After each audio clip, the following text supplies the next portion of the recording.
Father Ben, could you spare a moment? Joy caught him in the parking lot. Of course, I just finished my sit calls and have nothing else scheduled this afternoon. I hate to ask, but now that Oktoberfest is over, do you have some free time that I can monopolize? I've been working on a project for 2 weeks now, and am at an absolute standstill. She did look a bit frazzled around the edges.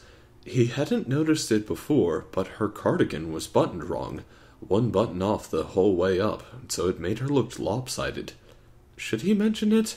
Maybe not. He didn't want to hurt her feelings. I'd love to help. What are we talking about? It would be good to have something else to do. Father Bear had returned to dodging him, jumping in surprise when he entered a room, and finding something else that took his entire attention to do, even at home in the evenings. He was beginning to feel like a plague carrier, not the young guy sent in to help out. Come on up to the reset room, and I'll explain. As they walked up the hill, she explained the falling test scores, and what she had discovered so far. By the time they reached her room, she was at, so I can't figure out another way to approach the statistics.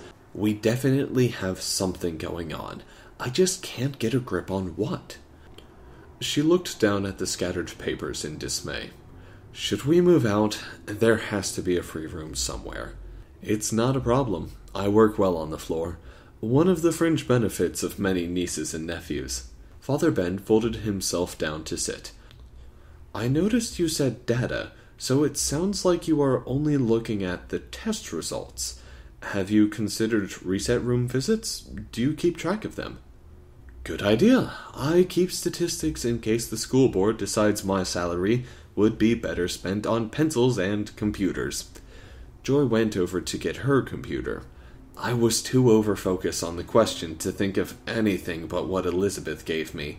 She set up the stand, a little folding computer desk, and placed the laptop on it. She opened up Excel, and a huge spreadsheet appeared. This one is every student by name and visits to the reset room by week for last year. I also have it broken down by classroom. I visit each classroom at least once a quarter, so if I exclude the students with 4 visits or fewer, keys tapped and the screen changed, no, we still have over 100 students. Do you separate them by reason for visit or age group? Maybe season of the year? They began to explore how the numbers changed. Each new spreadsheet brought up a different group of names.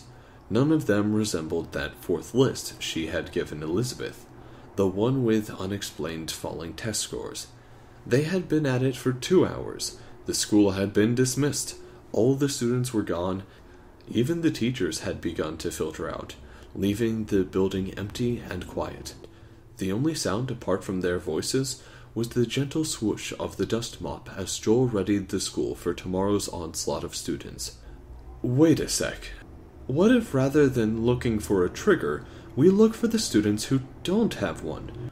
The students who need you year-round, or had a much increased visit count in the past few years.